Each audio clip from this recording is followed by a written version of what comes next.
So today we're going to look at solving quadratic equations. So yesterday we talked a little bit about finding the axis of symmetry of a quadratic equation and finding the vertex.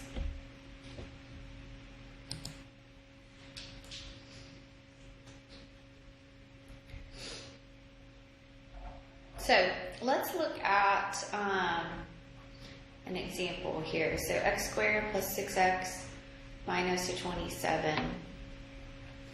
Okay, find the axis of symmetry, find the vertex, and then sketch.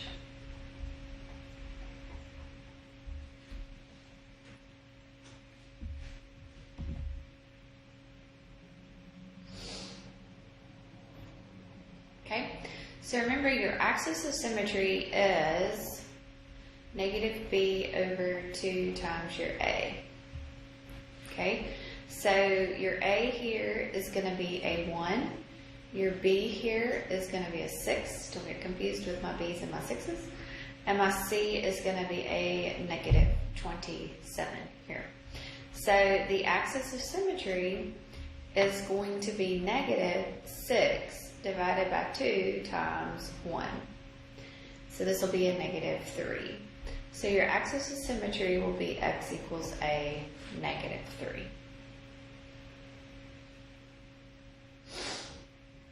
The vertex then is plugging the axis of symmetry back into the problem and solving for y.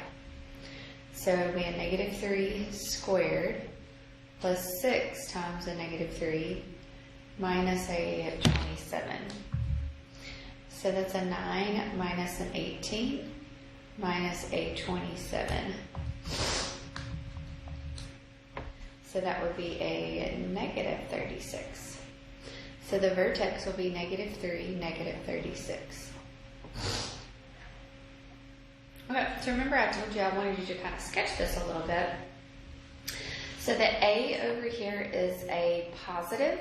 Okay, so when a is positive, that means it's going to open up. So this is what my light of my sketch is going to look like. Okay, the axis of symmetry is where it's symmetric, and my vertex here is going to be the smallest point. So this vertex is going to be a minimum. And this axis of symmetry is going to be where it's symmetric on each side. Okay, so if you think about this, negative 3, negative 36. So let's just really do this on the number line. So negative 3 down to negative 36. That's not right, but, and it's opening up, right? So it's opening up this way. Here is my vertex, and it's opening up. Okay, so what we're doing today is we are going to find where this graph crosses the x-axis. That is called the zeros of a quadratic. Okay, so where the graph crosses the x-axis is solving a quadratic equation. So that's what, so we're going to put it all together by graphing it in a little bit, but just know that that's where we're moving to. So when you solve a quadratic equation,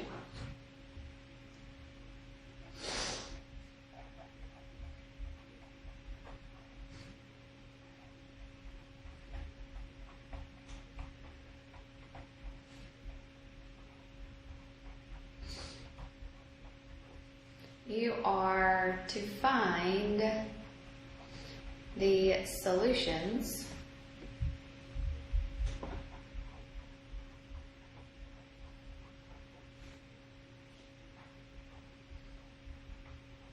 we could call it zeros by factoring.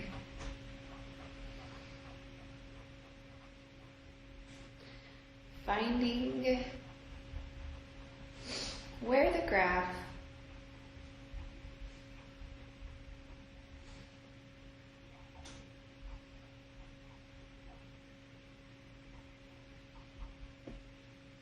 crosses the x-axis.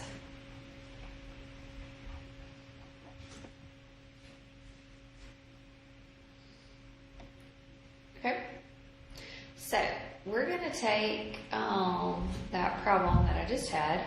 So y equals x squared plus 6x minus a 27. And I want to find these solutions.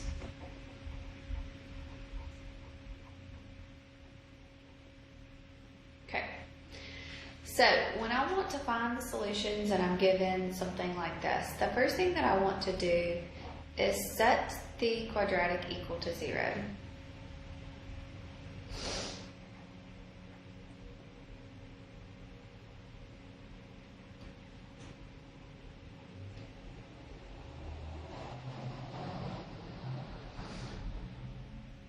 Okay, so I'm going to take this quadratic and I'm going to set it equal to a 0. So x squared plus a 6x minus a 27. I'm going to set that equal to a 0 there. Okay. If it already is in an equation form, then we want to get everything to that left side where it is equal to 0. So, basically isolate quadratic.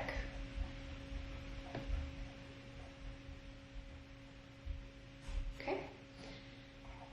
All right, after you isolate this quadratic or you set it equal to 0 because you're given a quadratic equation up here and you set it equal to 0, then you are going to factor the left side. So that means you're going to use your rules. Okay, so it could be, you could have 2 terms, you could have 3 terms, you could have 4 terms.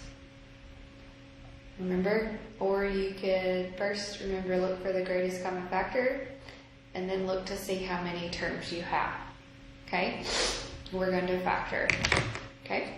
So, for this x squared plus a 6x minus a 27. Oh, yeah, let's do it now. Okay, how many terms do I have here? I have 3. I can't factor out a greatest common factor. There is no greatest common factor. So remember, I asked myself what multiplies together to give me a negative 27, and at the same time adds together to give me a 6, a positive 6.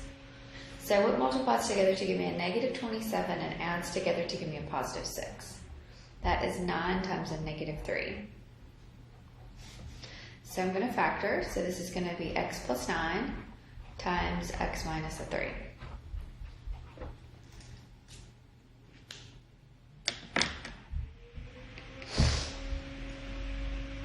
Okay? So now you factored. So now you want to set all factors equal to 0.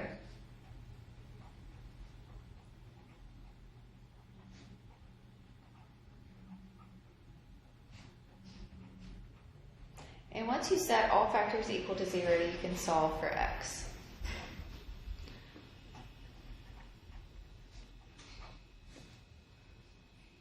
Okay, so here is now what I have. I have x plus 9 times x minus a 3.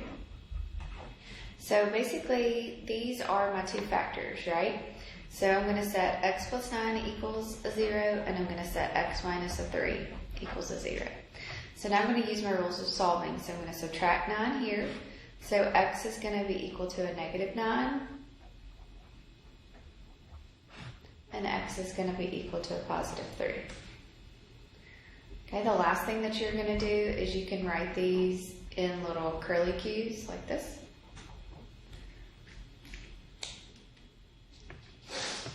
Okay, so when you're solving a quadratic, so let's go back to where we found the vertex. So the problem that we just did this morning with finding the vertex right here was the same problem that I just factored, right? Okay, so my solutions are negative 9 and a positive 3. So right there, where this graph crosses the x-axis, is going to be at negative 9 and a positive 3. See that? It's going to cross that x-axis at those 2 points. That's what you just did. You just solved for a quadratic equation.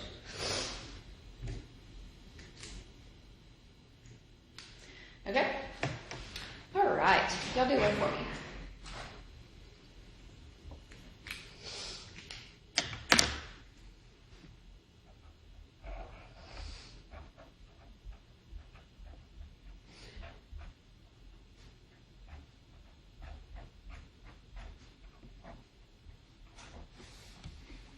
Okay, this one's already equal to 0, so it's already an equation form, so you don't even have to do that first step.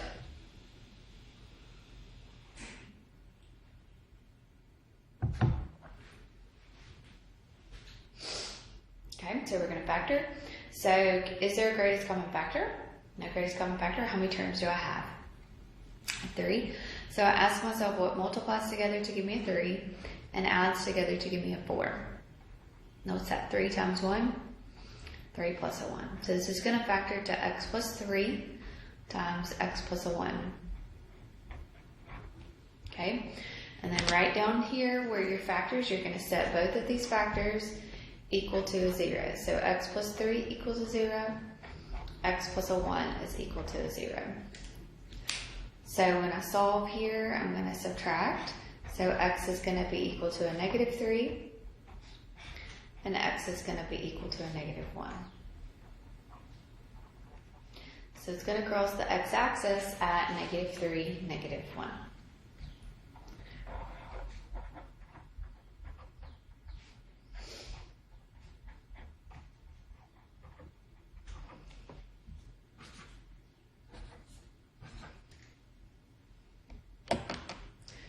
All right, do that one for me.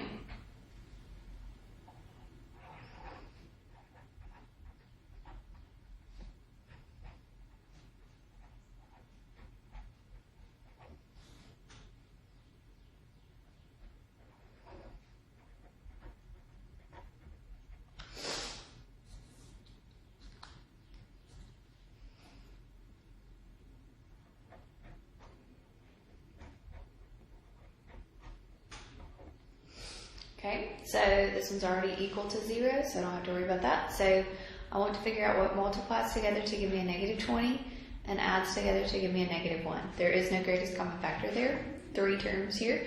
So that's going to be a negative 5 times a 4, negative 5 plus a 4. So this is going to factor to x minus a 5 times x plus a 4. Set both of those factors equal to a 0. So x is going to be equal to a 5 and x is going to be equal to a negative 4.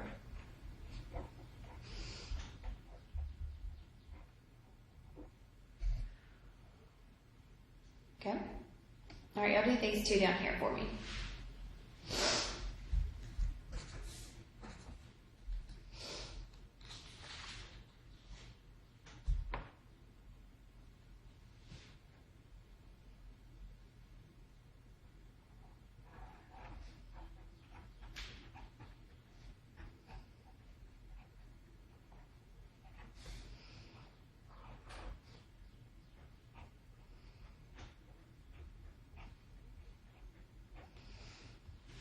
Okay, so for this one, I look for greatest common factor, and I do have one. I can factor out an x. So when I factor out that x, I'll be left with x minus an 8. I can't factor any more, so we're going to set both of the factors equal to a 0. So I'm going to set x equal to a 0, and I'm going to set x minus 8 equal to a 0. Solve this one. So x is going to be equal to a 0 and an 8. So that means it'll cross that x-axis at both of those points there. About this one. So is there a greatest common factor between 3x squared and a 15x? Then that would be a 3x. I can factor out a 3x. I'll be left with x plus a 15. Not 15, but x plus a 5. Because when I multiply it back, it should give me back what I started with. So I'm solving, so I'm going to set both of my factors equal to a 0. So here, x will be equal to a 0 because you divide both sides by 3, and it'll be a 0. Subtract 5, so x will be equal to a negative 5. So your solutions will be a -5 and a 0. Square it across the x-axis. Okay, y'all try number 5 and number 6 for me. 6 is different, a little bit different.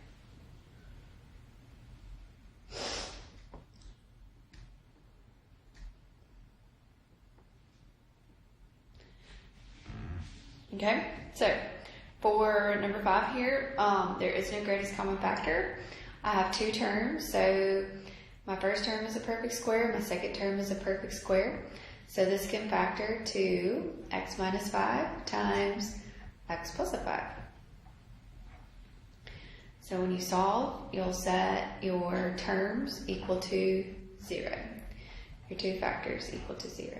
So x is going to be equal to 5 and x is going to be equal to a -5.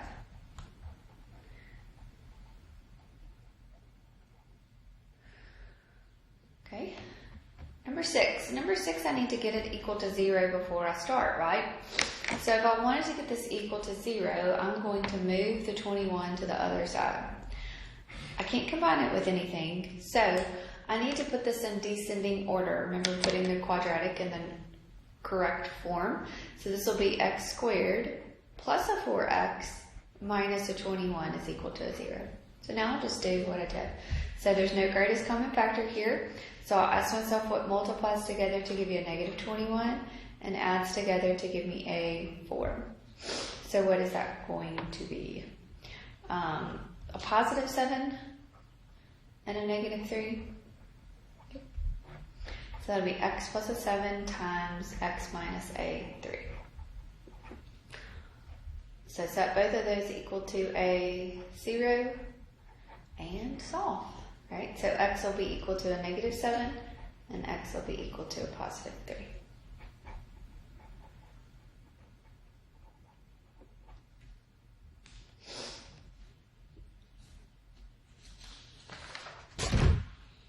Okay.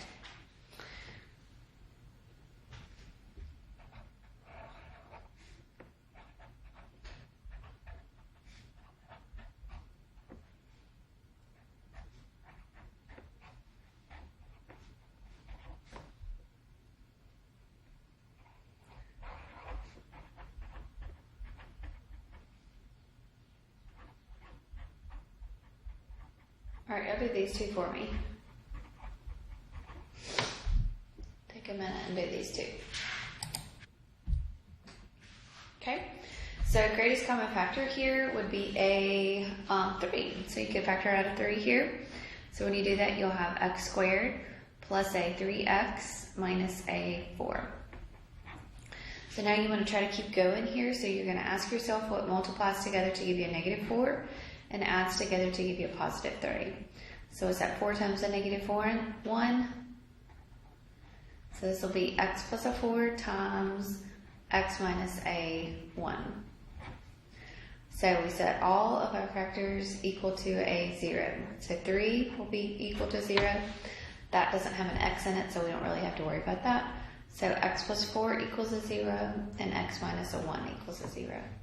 So when I solve here, I'll have x equals a -4, and I'll have x equals a 1. So those will be my solutions. We -4 and a +1. This one doesn't have a variable in it, so we just kind of ignore it. Okay, what about number 8? Number 8, there's no greatest common factor here. So how many terms do I have? 3. I have a number in front of my x squared, so remember what I do here. So I'm going to multiply this 8 times that 5. So this is going to be x squared minus a 22x plus a 40 is equal to a 0. So I'm going to ask myself what multiplies together to be a 40 and adds together to give you a -22. So what's that? -20 times a -2. So this will be x minus a 20 times x minus a 2. All right, remember we're not done here because what did we multiply by in the beginning? So we're going to divide both of these terms by 8.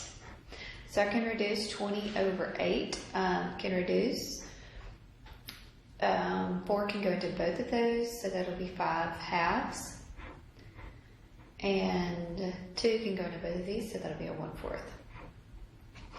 So what do we do with these two? Bring that up. So now you've factored. So remember, it's going to take you a little bit longer here when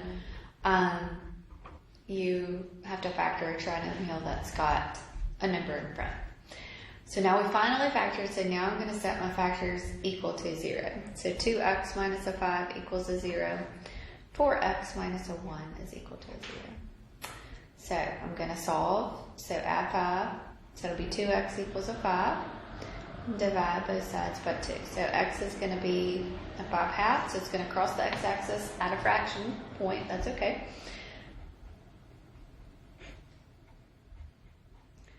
And then x is going to be equal to a 1/4. Remember, just divide.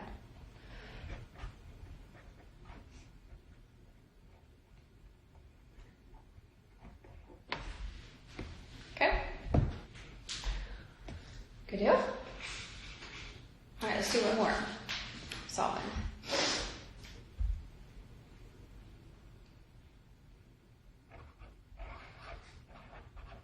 And then I want you to work on your homework.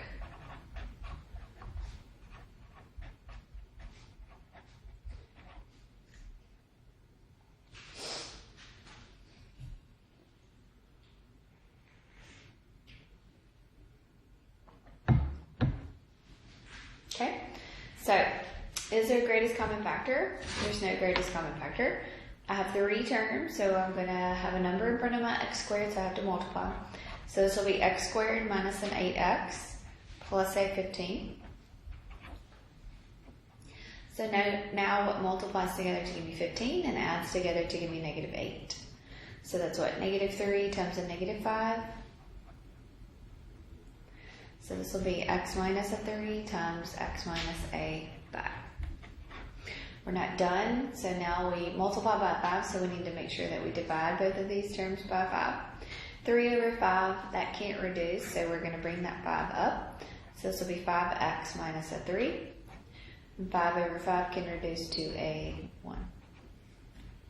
So we factored, so now we set the factors equal to a 0. And we solve.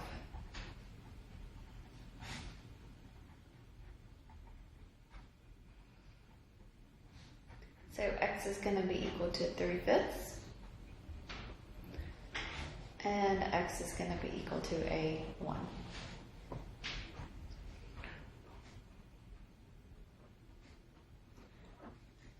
Okay. Alright, so I want you to go ahead and work on your homework. We will review tomorrow. If you have any questions, let me know.